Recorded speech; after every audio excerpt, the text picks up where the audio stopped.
Okay, so this is going to be a CSEC Social Studies crash course, specifically talking about the family.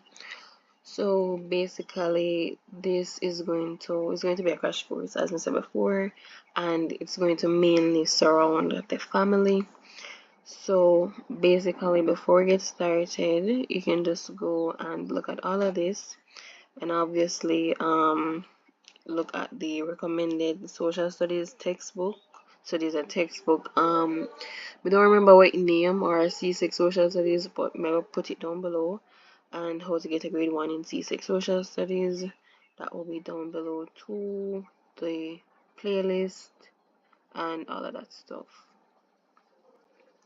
So the plan is very simple. We're going to be talking about the family, the importance of the family, the challenges that the family faces, the role of the family in society, types of families, responsibility of each family member.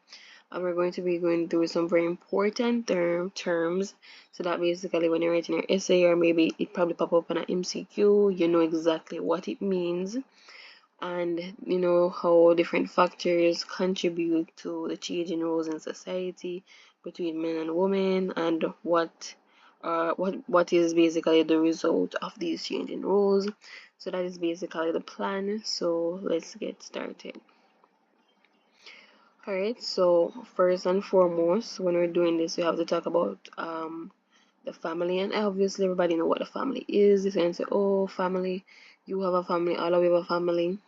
And for this exam or for this syllabus, it's very important that you know the definition. Now, technically, technically, if you go down to it, so usually people only consider people who are blood related to be their family, according to this syllabus or according to this subject. And yeah, so basically, family is a group of people who are related to each other by blood, marriage, or adoption. Now, you really have some people out there who only consider them blood for be them family. And let's just say if somebody, let's just say maybe you have a sister-in-law or a brother-in-law, you probably say, oh, the man are really my family because they're not related by blood. But technically, once you are related by blood, marriage, or adoption, that person becomes your family.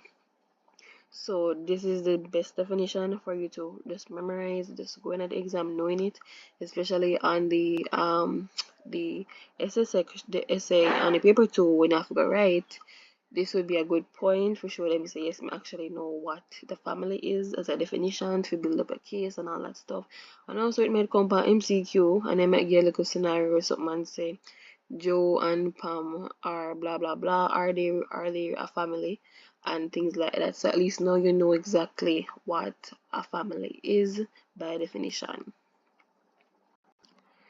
So we're talking about now why is the family important? So basically the family is very important because it provides emotional and financial support and obviously security. Now emotionally people generally or this overall people usually like to be around other people, so that's one. And emotion is a very big part of just how people grow up, especially knowing how to regulate their emotions as they get older, dealing with anger, sadness. So all of these things are learned from the family. Financial support, if parents and other caregivers provide for you security, that sense of feeling safe, and then sense of belonging and identity, basically feeling like no matter what happened you have somewhere to go back to, you know who you are. Even looking at your last name is a sense of identity. Yes, you have a first name, but when you look at your last name you say, yeah, we know exactly where we belong. We know, say, okay, the Williams family or the Smith family, that's my family, that is where I belong, right? And the thing about families is you go through your entire life with these people. So you don't get to choose a family. You're born coming to this world, your cousin, your mother, your grandma, your grandma. You don't get to choose. You understand? So it gives you that sense of belonging and identity that, listen, this is my crazy family. And another importance of the family is obviously values and moral development. When you grow up, so you know right from wrong, you know what your values are, and when you know what your values are, you're not gonna do certain things, right? So going out into society, we know, so okay, when we walk into somewhere, we say good morning, you understand? So you walk in and you say, oh, I'm supposed to say good morning. Those are the things that you learn from within the home, you understand? Basic manners and basic values that says, okay, if we find the money somewhere, before return it to the person, values such as do not steal, do not lie, them look at something there, you understand? Because nobody not gonna raise them if you come up and be liar and thief. People call up their name already and I said them a liar and thief, right? So those are the values and moral development, knowing what is right from wrong that you learn from within the home. And then obviously, as I said before, guidance is very important. So most of the time, how a child ends up eventually, how them end up as an adult, their childhood played such a big role into it because of their families. So if them grow up in a very hostile environment where everybody shout and just very vulgar and just no love, don't listen, it's going to be poor to go show up in the child when I'm older. When you see them behave that way, it's because of how them grow up, it's because of them family. So this can help you to realize that okay, when you see people, just know say so it's all about them upbringing, how them family stay, because you might see somebody and you might say, oh, actually, I'm gonna leave that next point. But basically, guidance is very important. So when they grow up, they say, oh, I'm not go to drugs, I'm not go to this, or just anything that can harm them, or lying and thief and all them something there. Then leave them something there alone, and then just do the right thing, right? So basically, being a role model, you have a parents, your grandparents, different people that you can look up to. That is how important the family is, because especially in a society, we don't need cruff. We don't need no cruff and no more waste man or waste woman. We don't need time wasters in society. So that is how the family helps to form all of that stuff, right? And then socialization and learning. So the way how you might meet somebody, it says a lot about their family that they grew up in. No, from their family. If I see some people that just really intelligent, yeah, and you say, wait, why them this intelligent? It could be because of their family. So for example, if you see somebody and them speak really, really properly, you say, oh, that means within their family, it was straight English, no patwa, no anything. So your family basically determines how you don't necessarily determine how you're getting up at the end of the day, but it definitely contributes a significant. You understand? So when people get older and you say, oh, they need counseling and all them something there and they need therapy, is because of them family. You understand? So the family can really mess up a person. It can really make or break a person. So socialization, especially from within the family, is super, super, super important. So now we're going to be talking about the different types of families. So basically, we have the first one being the nuclear family, and this is one of the ideal households to raise children in because of the equilibrium or the balance or just the security behind it. And the security behind it, this is about family where you have both parents and their children living together under the same roof. That's a nuclear family. The mother and the father probably married, right? So they don't have to be married, but the best case scenario is that both parents are married and they have kids. But obviously, you have situations where both parents are there, them live with them kids in the same household, but them not married, and that's their choice or whatever. But obviously, they're committed because them live with each other and I take care of them kids, right? So that's why I said that the nuclear family is one of the more ideal households to raise children in, because they have the support from both parents. That's the main point behind the nuclear family and why it's so important. They have the nurturing from the mother, and they have the disciplinarian from the father, and maybe both parents work or maybe only the father work, it don't matter. But the point is that they have both parents playing their role in their life, right? Versus another type of family, which we're gonna mention later on, where you only have one parent to play them role or one caregiver play them role, and The truth is that that will cause a gap, cause a child to feel a gap, and it will affect them later on in life, right? So as we said before, a situation probably common law relationship, meaning that two people must live together, and that goes back to the whole point behind marriage. So different people have different beliefs about marriage. Some people say that marriage is a piece of paper, some people don't need it, some people don't want it, some people don't care. And if two people decide them don't care for it, then that's that. But those who actually care for it, the piece of paper, the marriage, they'll get married and they will have their kids. Now, the next type of family that I think provide a certain level of support would be the extended family. Now, for me, I had the opportunity to grow up part of my life in an extended family, and then the other part in a nuclear family, somewhat, right? Somewhat.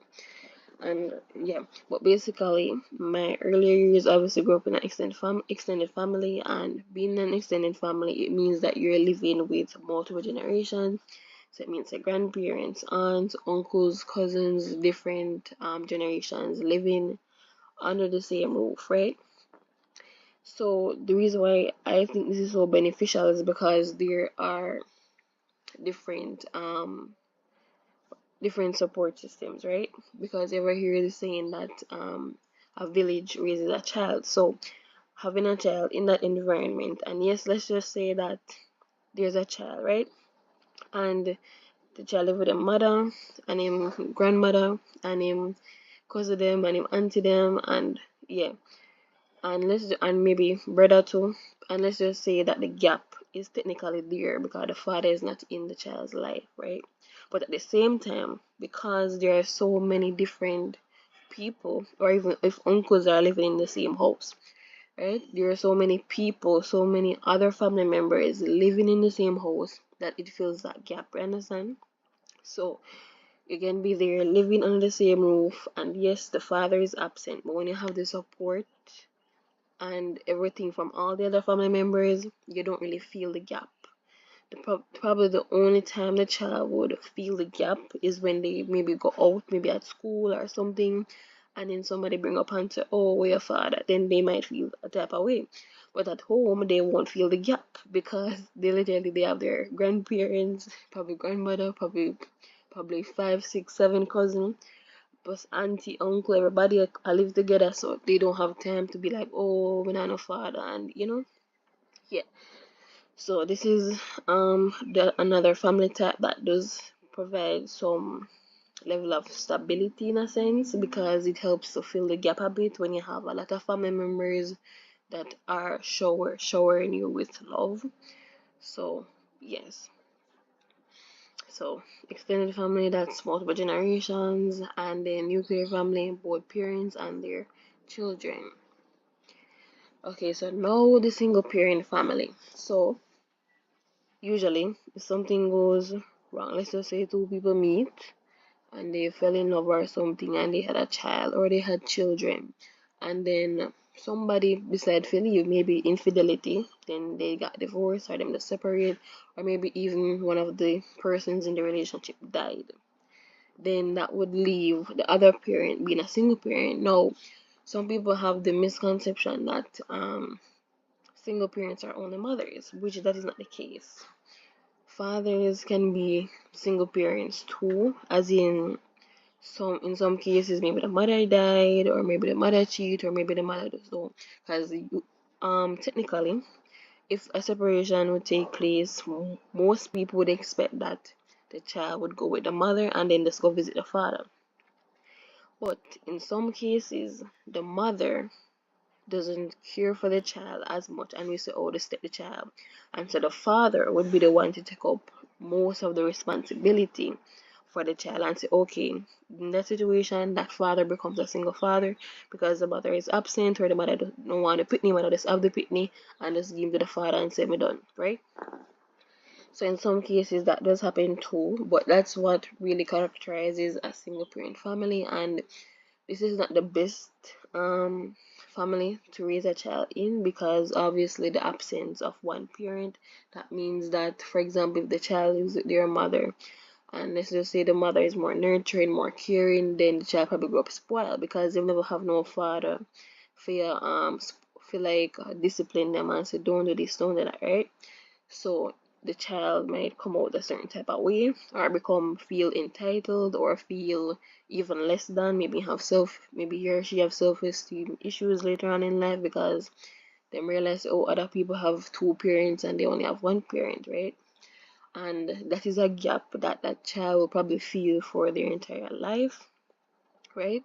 And maybe when they grow up they get therapy, or just find a way to deal with it. But that's really what characterizes a single parent family. Then you have the blended family, and basically it's when two families come together, right? So whether the parents are divorced or then widow, or maybe they're not even married or anything like that, but maybe, yeah, let's just say divorced or widowed or whatever, and two families come together. So you have step parents, step siblings, half siblings. So let's just say, for example, maybe a woman marries somebody who has children, right? So let's just say, for example, a woman, she don't have no pitney, she married to a man who have maybe three children, right? Maybe they married before.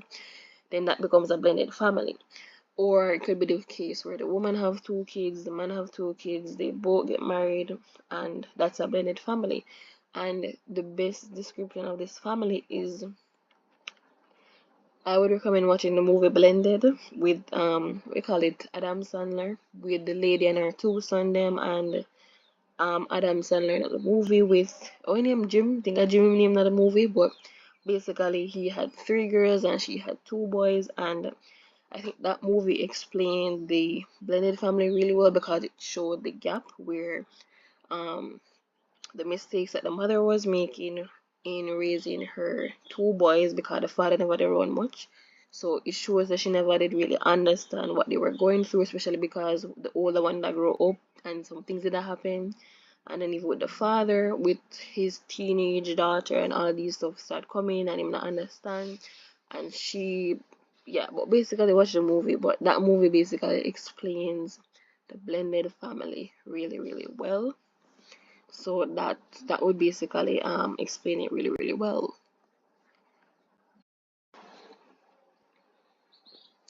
Okay, so now we're going to move on to the childless family, and basically this type of family would be, for example, a couple who maybe they just get married or something and they don't have any kids, right? So that would be a childless family, meaning that the couple does not have any children, right? So that would be a childless family, and this could be due to maybe career, maybe both persons are young, they want to focus on their career, they want to travel, they want to explore, and so they cannot put off the whole child business until maybe later on in life, right?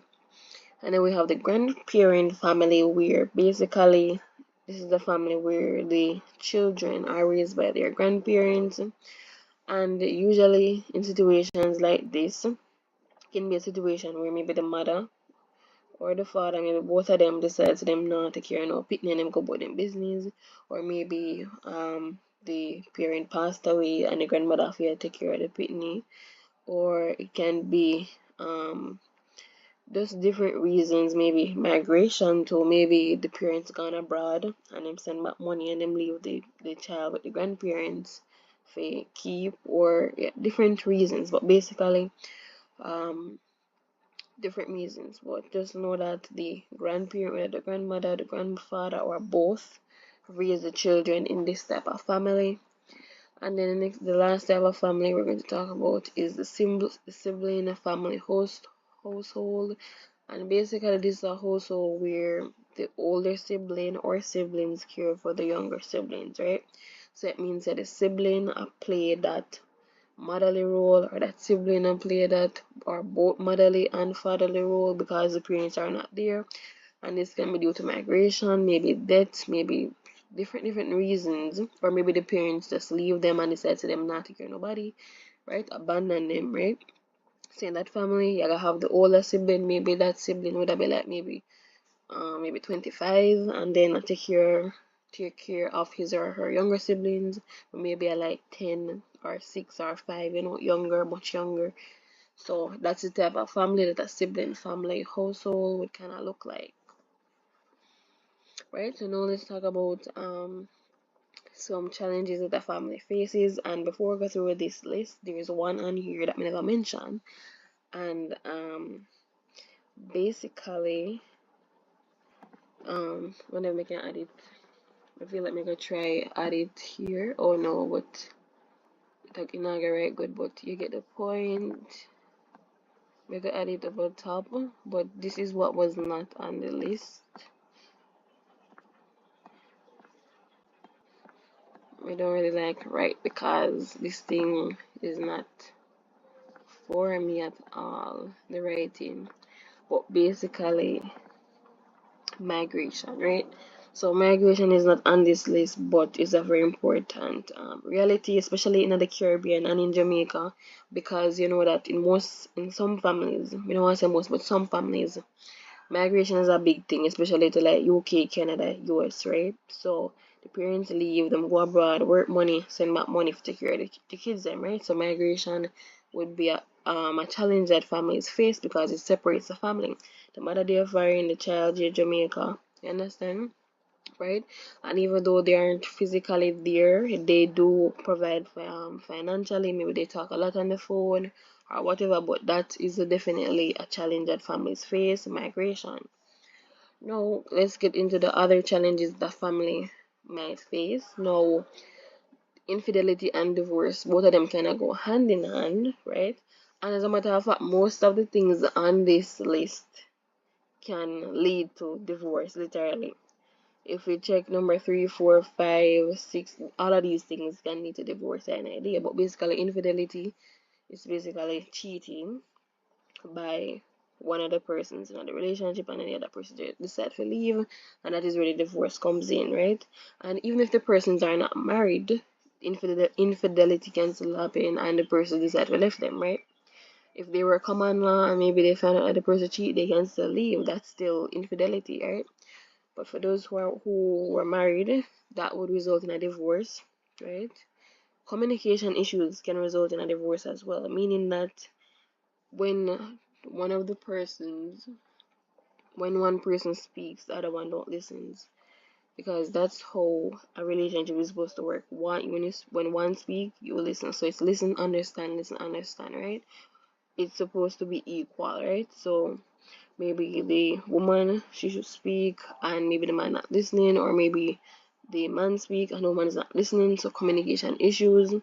Like for example, if they have disagreements, they cannot come to a consensus because they aren't communicating efficiently or effectively. So that can literally result in a divorce, and divorce splits up families. You understand? So it means if a divorce happens and the couple, they had kids, they had 2, 3, 4, 5 kids, and when that divorce happens, that puts the child in a bad situation because now mother gonna go live somewhere else, father gonna go live somewhere else, and then the child is going to be left in the middle. Imagine the child used to live in with both mother and father under the same roof, divorce happens, and now the child has to go back and forth between mother and father, two different homes. And especially if new partners come into the equation where the child said, oh, the mother have somebody new, the father have somebody new, it can be very hard for the child to accept, and that can be a challenge that the family faces. Now, domestic abuse. So basically, violence. Once, maybe in most cases, majority of the cases, where the men should abuse the women physically, like domestic abuse, maybe, or say, oh, they love them or whatever, and then they hit them. Those are the type of things that is definitely a charge. So that's criminal business, but that's a charge, right? So usually, like divorce, they would consider those things like civil or whatever, but domestic abuse, that's definitely a charge that involve the police now, right? Because it's serious. So domestic abuse, that can definitely lead to divorce if the person is brave enough to leave, and it does bring police into the mix. No health issues, for example, let's just say that one of the persons or even the child find out that the child have cancer or something like that, how you think the family is supposed to function, knowing that the child have cancer, knowing that this child, their child, is going to die, and there's nothing that they can do about it. They tried all the treatments, them do everything, and there's nothing they can do to save the child. How you think a family is supposed to cope with that? Or what if the cancer was in one of the patients, in one of the parents? How you think the child's supposed to cope with that? How you think the other partner supposed to cope with that, right? And even in some cases, people will divorce or they will leave the person because of health issues, because them say, oh, my finance, you have this, or maybe the person did hide the facts that them have maybe HIV or something, and them say, listen, I find out now, I'm gonna leave. So those are different challenges that family can face, and one of the big ones, and I feel like the financial aspect can lead to all of these things, because you see when money comes into the equation, people act different. That's the honest truth. People behave differently when money comes into the equation. So you can have a family, and let's just say that the both parents under pressure, right? There's no money, right? School fee for pay, book for buy for picnic, uniform for make, lunch money for get them, and it really come down. Now let's just say, for example, the stress start get to the man. The man start abuse the wife, right? And then communication issues, so everything can literally lead from that and lead to a divorce, to separation of the family. Now we have substance abuse where maybe the person are doing drugs, one partner is doing drugs, and it's a big problem because they cannot stop. They're basically addicted, and them take the money. Them, for example, then get money, they take it to buy weed, and for example, them get the mortgage money, and take the mortgage money, buy weed.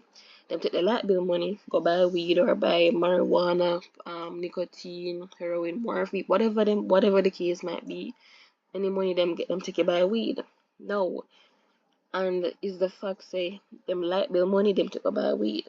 Light bill, water bill, picnic school fee where you know you did have and you took it by weed. So that is when the problem really comes into the relationship, because whoever take important money, right, and go spend it on that means that you cannot control yourself, right? There's no discipline, and that usually wrecks the family completely, because whoever take the mortgage money, the rent money, the light bill money, different things, and you just use it for that purpose, and then the family go get hungry now, right? So things like that can really challenge a family. Alcohol abuse.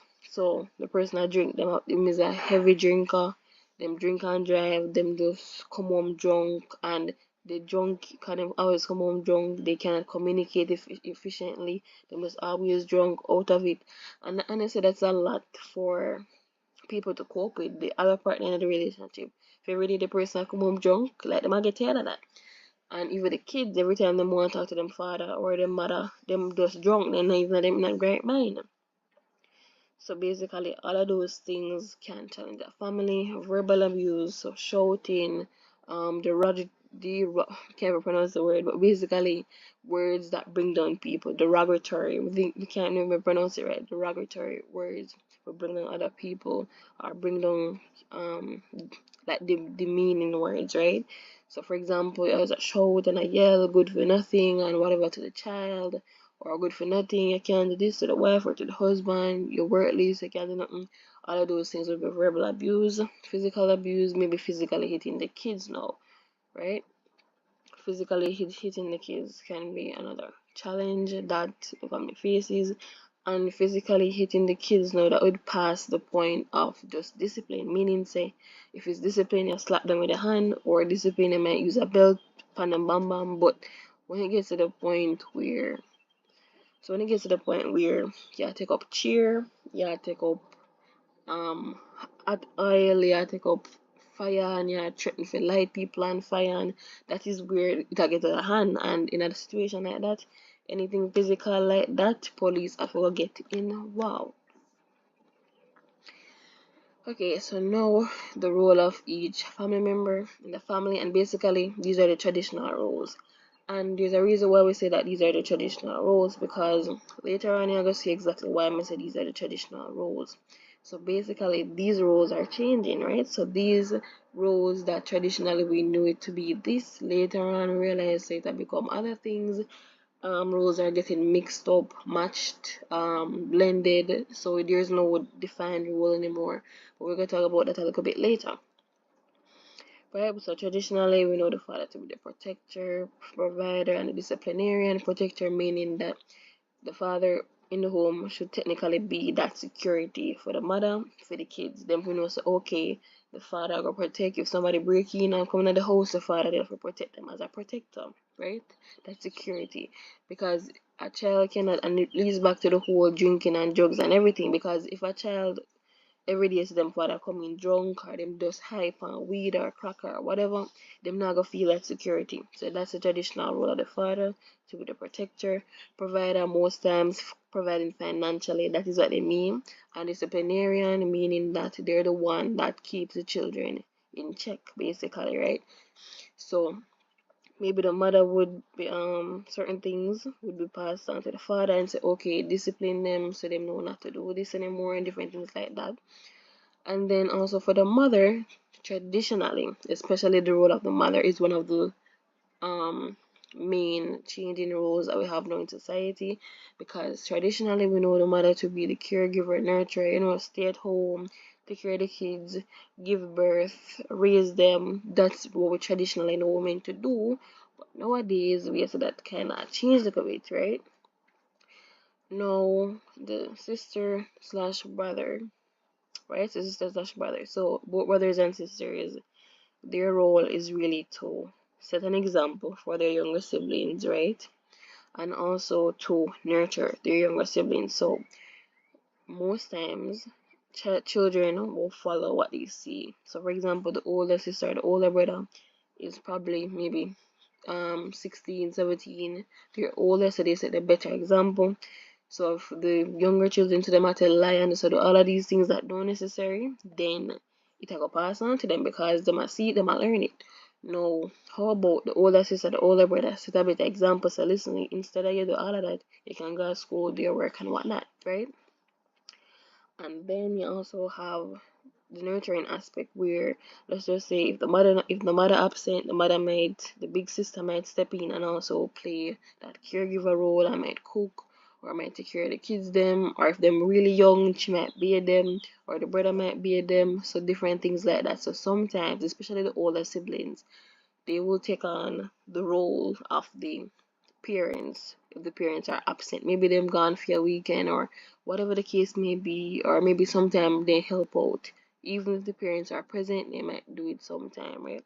So that's really the role of the siblings, the older sibling, like the brother and the sister, and then the grandparents. So the traditional role, and obviously we mentioned before that in some cases grandparents end up actually being the main caregiver for the children or the child because of different reasons, maybe death, maybe the parents just decide to them not want to pick me and them leave. They have different reasons, or maybe migration. But the grandparents traditionally, their role is to pass on traditions and values, especially for me when me did younger. When we used to live with my grandmother back then, most of the time, like anytime you go for sit down with her, talk with her, she gonna tell you about the past, she gonna tell you about some things, right? So that is how traditions and values get passed on, because they're like history books, grandparents. So grandparents are like history books. When you sit down and you talk with them, they might tell you them whole life story plus some, right? Plus some. They might tell you a lot of things. Not even just about themselves. Them tell you about everybody with them they know during that time period as well. And then tell you everything about everybody. But basically that's how traditions and values get passed on, right? And you also know your history behind that too. Because some things maybe me just born and me there, I may never knows all these things that happened back then, right? With within our family, within the family, and then my grandma would say, "Oh, so so and so did this, or this is how everything did play out." I may say, "Really? This is so like a movie." But basically, that's the traditional role of parents to pass on traditions and values. So it's not just on the parents alone to instill values into the children. It's up to the grandparents too, because for example, the parents leave in them, or the grandparents and say, "Listen, make them stay with you for the week. Them are gonna teach them. Them are gonna make them learn different values, and said, listen, make sure you have manners, those things, right? So the grandparents do play a role in the whole values and morals, because literally remember this. The grandparents are literally who them have the parents, so the parents have you. So if you look on it like that, it makes sense. So then the roles of the family in society. So basically we can just start with procreation. So that's probably the main role. So reproduction is very important to have the next generation. So that's one of the main roles of the families in society. Then we said socialization. So basically we said before that the way how somebody act when them grow up, it has a lot to do with their families when they were younger, right?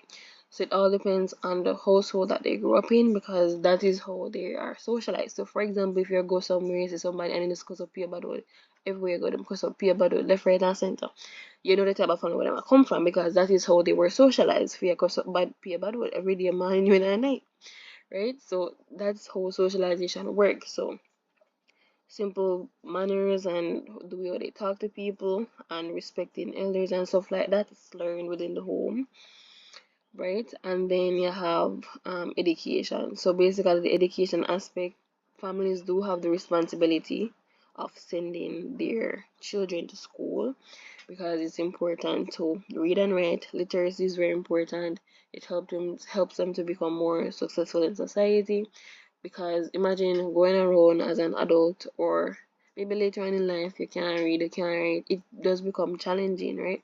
So if that happened in the previous generation, it's the family's job now to make sure that the next generation can read and write, so the next generation don't have literacy issues, that they can read, that they can go to college, that they can contribute to society, right? So the families are the foundation, right? So even if we go to college and stuff like that, the family have to be the backing and say push them and say do this, do that, and even to send them to college. So people have to save up money and say, okay, may save up for the college and all them something there, right? So the role of the family is very important in society, because it literally determines how the person are going to turn out. Because as I said before, if somebody come from a family, all they know cause about whatever day, that's all they are gonna expect from that person, right? And if the family don't send the kids to school, or maybe with poverty, different things that affect the family, that is another reason too. So just know that another challenge that the family can face is poverty, right? So just say poverty and the kids not go to school, they never learn, and basically the family is very important in society, right? So it all goes back to that, right? Very important. So now we're going to look at some important terms, right? So basically, it's very important to know these terms. Very, very important. We can match them on MCQ, or even when you write your we call it like your essay. Ensure say you can use the word them the right way at the right time. So you don't want to mix up polyandry and polygyny and patriarchal and matriarchal. You don't want to mix up words like that, you understand? So monogamy, I don't know if we have I guess not, but okay, so we don't have polygamy here, but basically monogamy is basically where the person only has one partner. That is the agreement, understand?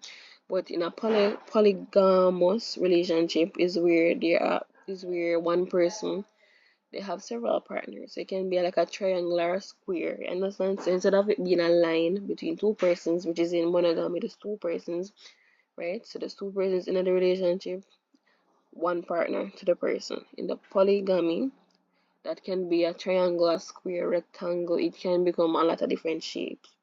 Hexagon, different, but polygamy meaning that the person have multiple partners, right? Then polyandry, and this one is not common. We not even really know of this happening um in history. We never think never read about this happening nowhere in a history. It's usually the other way around, meaning polygyny.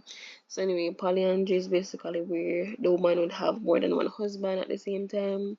And as I said before, me personally never really read in a history and hear anything about no one woman um having multiple husbands at the same time. Never really hear that.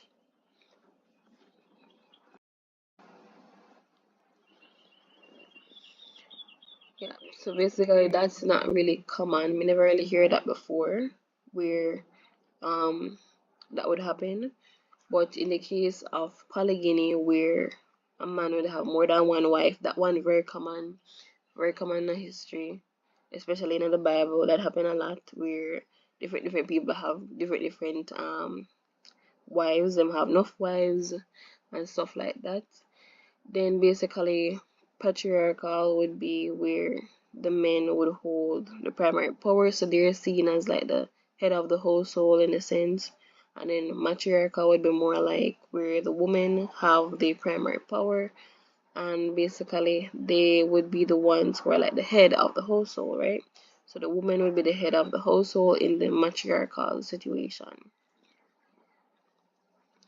Then you'd have patriarchal, and basically, um, patriarchal would kind of be where the father would be the most important figure in the family, right? So it's basically father headed. So if you look on it, P, or if you know Spanish, when they say padre, would that be P, and then madre, M. So it's kind of the same thing. Once you say P, you know that the father is the head. If you say M, you know is the woman is the head, right? So patriarchal, the men make the decisions, right? Matriarchal, the women make the decisions. Then patriarchal, where the father is the most important figure in the family. So if we say we have a patriarchal seat, obviously seen in patriarchal societies. So the father is the most important figure. Matrifocal, where the mother is the most important figure. Then matrilineal is basically where ancestry is traced to. So we know that a family have obviously the mother's side and the father's side. So in matrilineal would have where the lineage would be traced through the mother's side of the family. Patrilineal, the lineage would be traced through the father's side of the family, right? And then you have bigamy, which basically bigamy is the act of marrying another person, is marrying somebody while still legally married to another. No, bigamy is can be a crime because if it's not allowed in that country, right? If having more than one marriage, and in most cases it is illegal because we don't know which country would allow that, or maybe somewhere over Europe side, but that yeah illegal to be so basically the second marriage wouldn't, if it's a country that only recognize one marriage, it would only count the first marriage and the second marriage would be void. And then incest, so basically it's where family members could that be cousin and cousin, sister and brother, mother and daughter, mother and father, no, mother and son, or it could be father and daughter. All of that is incest. So if them engage in any type of sexual relation or anything like that, cousin and cousin, mother and son, father and daughter, or father, or uncle and niece, all of that is incest. Incest, right? Then you have marriage, which basically it's a legal union between two people. It obviously comes with rights, duties, and responsibilities. So now separation is basically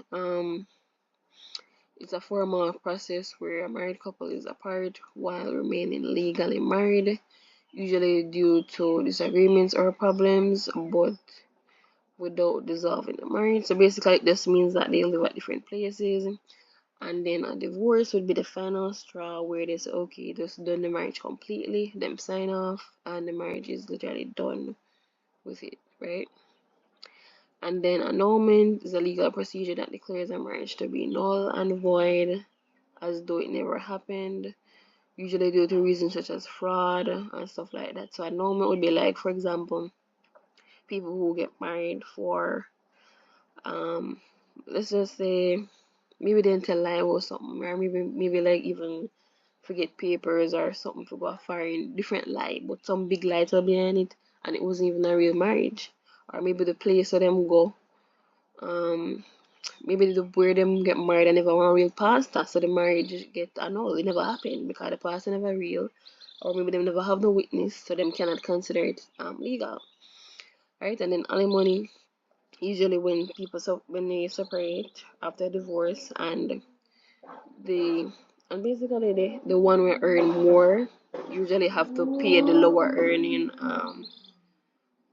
so the one who earn more usually have to take care and pay like alimony to the person who is making less, basically.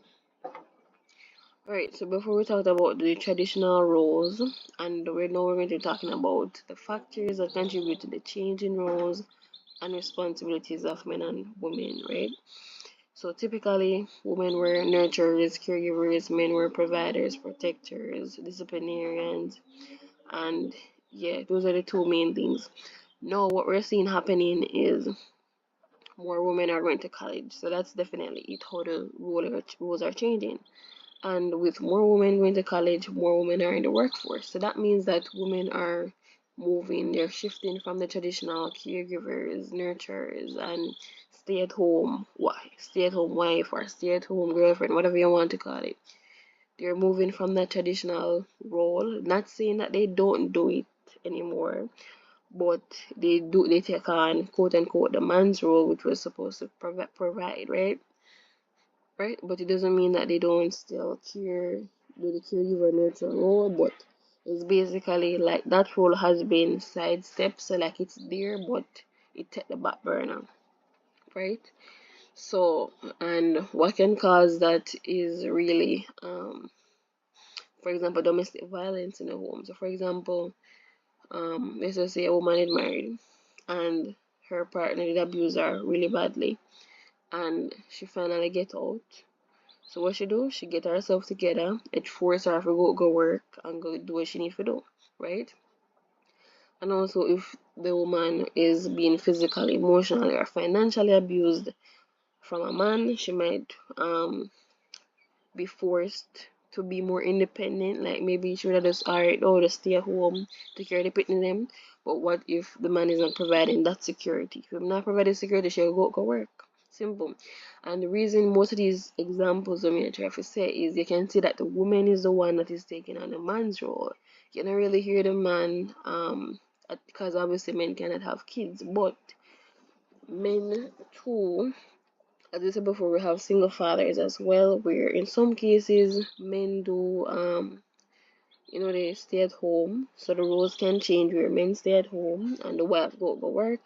And that can be because the woman obviously have higher education, so she will earn more, so she said, oh, me I go work, and then you stay at home with the kids, right? And then another thing that can lead to change in roles is men not seeking higher education as much, meaning that they might be intimidated, or maybe they're just not as interested as women, because given the history that women have obviously been the lower or the underdog to men, and then some men take advantage of the fact that women rely on them financially and also for different things, abuse and different things kind of come into play. So that can force women to now be independent, not needing a man, not want to depend on a man because of what happened in the past, right? So that's that. Yeah. Then economic pressures. So for example, given the rate that society is going at, where everything is expensive.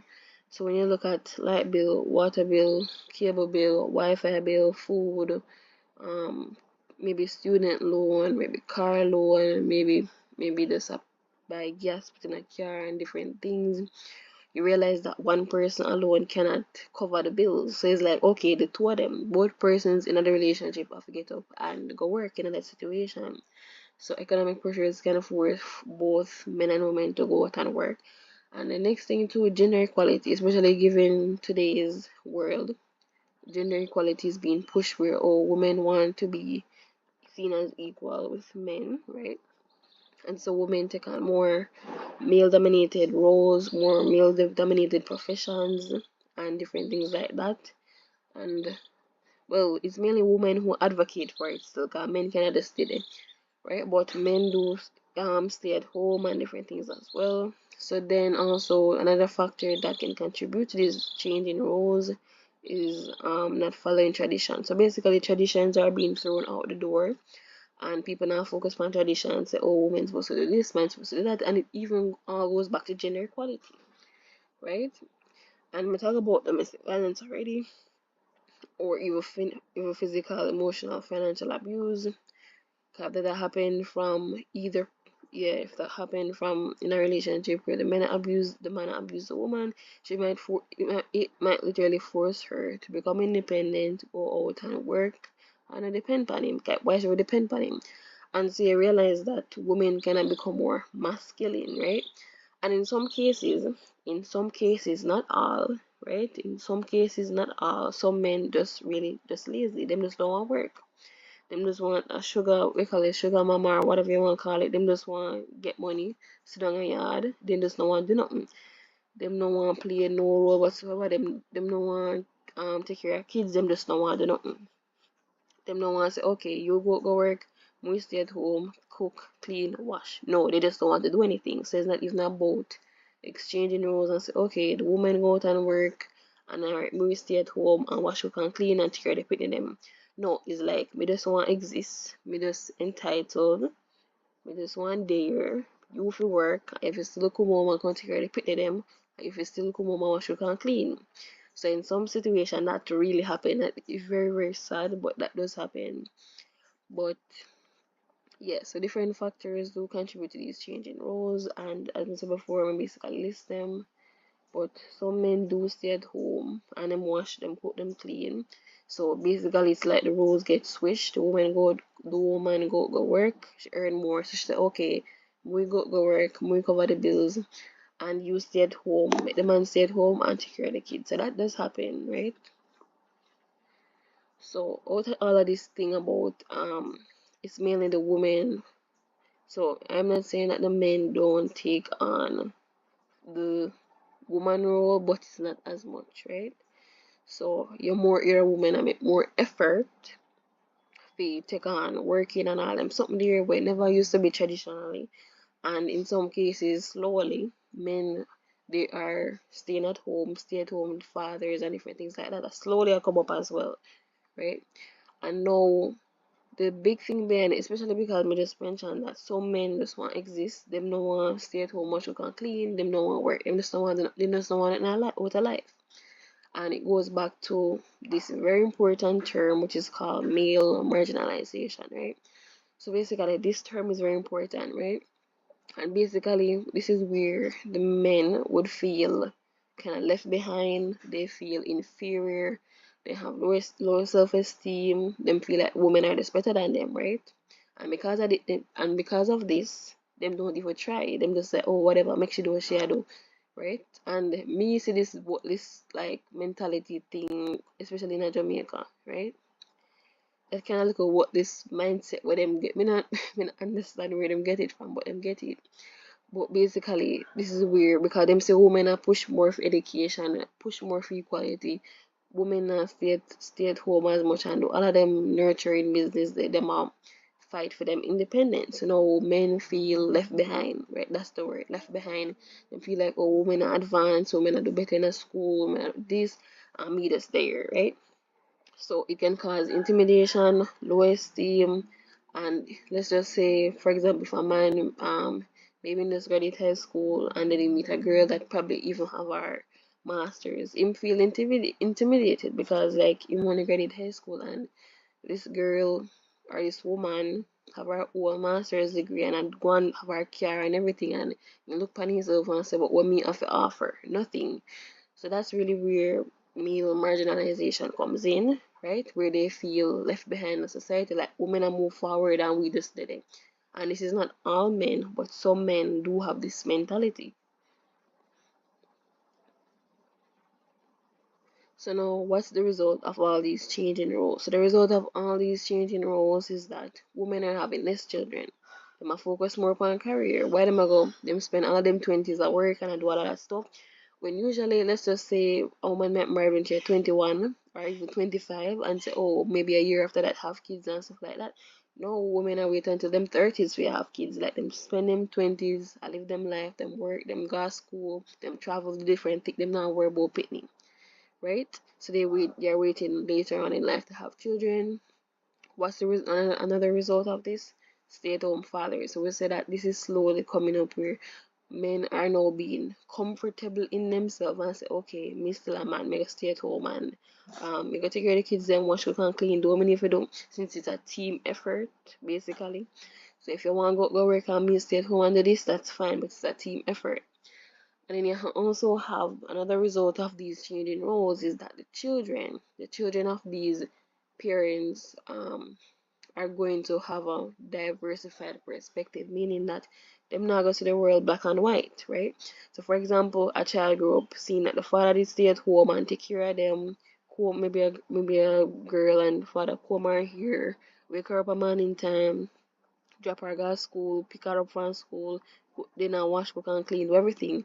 And she always say her mother work, her mother go work, come in and then it works out, right? So a child growing up in that household, and she's if that child see work out, she goes say, oh, but things don't have to be black and white. Do you understand? So things can have different perspectives. So this child will have a diversified perspective of life. Them not gonna see life as black and white. And a result of this is more younger women are also that are coming up are seeing what the older women are doing and say, but instead of me get married early and become somebody's punching bag because some of these men have issues.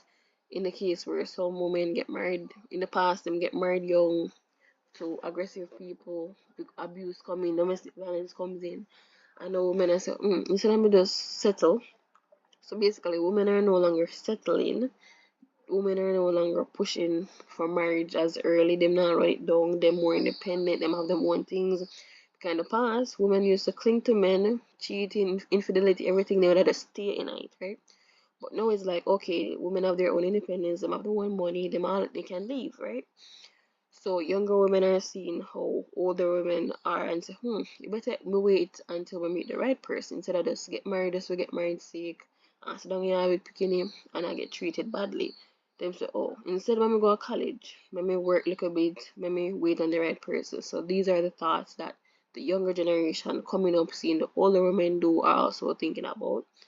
And then basically it's just the whole woman becoming independent and not depending on man for money or anything, or even to some women are so independent to the point where they just don't see the purpose of a man in their life anymore, and they might just go to the extreme and say, okay, them now wait for no marriage, them now wait for no Mr. Right to come to them life, them literally go just probably get a sperm though if them want, if this woman wants kids, she go to a clinic and just get a sperm donor, have her bitten herself. Like some women are really, really independent as a result of these changing roles. And I feel like this whole changing roles obviously come about because society has changed, and also can also come about because the roles were traditionally woman caregiver, nurturer, man provider, protector. I feel like the roles got um altered when somebody was lacking in their role. So it was when one person start lacking at them role, the other person have to pick up the slack, right? So if the woman was not nurturing, the father have to step in and say, listen, me go take care of my pity them, and the mother go on with her business. Or it can be a situation where the woman realize, this man lazy and sitting here and nothing, so it means that me have to go to work, right? So somebody was lacking in their role, and that is why the roles are being exchanged, mixed up, intertwined, altered, modified, everything, right? So that's basically the result of changing roles and responsibilities of men and women, especially in the Caribbean. Right? So basically, this would be the end of the social studies crash course with everything. Those are the important terms. Oh, we mentioned migration right there, and mainly about the family. So, yep. So basically, that's the crash course.